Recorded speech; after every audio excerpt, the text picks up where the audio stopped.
guess you could say we're a little late to the All's Fair party, but the most important thing is that we did show up. But it's also kind of like we got invited to what we thought was going to be a very fancy, classy dinner party. But when we got there, it was like this really crazy costume party, and we were not prepared for that vibe.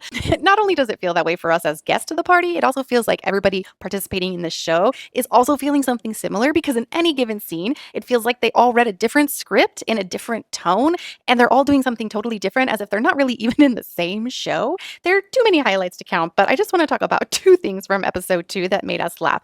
One being that Elizabeth Berkley's the guest star, and I use that term very loosely because she's not in it for very long, but we meet her in the conference room, and she's telling the women of the law firm, listen, I am a brilliant scientist, but I'm also just a woman, and I fell in love with this very handsome businessman, and for a while, we had a great company. I was making the product, he was pushing the numbers, but then it turns out later that he signed her name to a lot of fraudulent documents.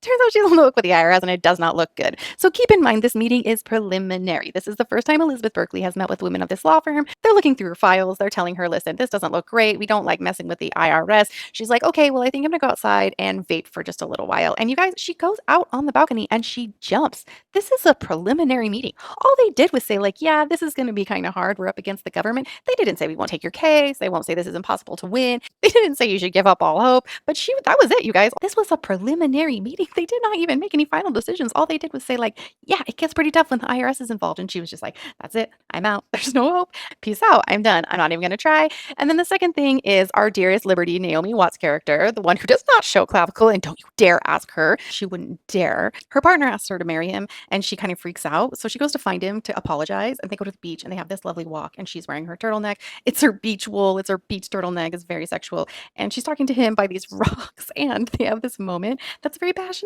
and she like jumps up to straddle him, but you can tell that Naomi Watts was like, shit, I did not account for this rock behind him. And so instead of being able to like wrap her arms around him in a sexual embrace, she sort of has to like plant her legs on either side of his body, and she looks kind of like a mountaineer rappelling down the side of a mountain. And you can tell she's just like, oh, this was a bad choice, but I'm in now. There's nothing I can do about it.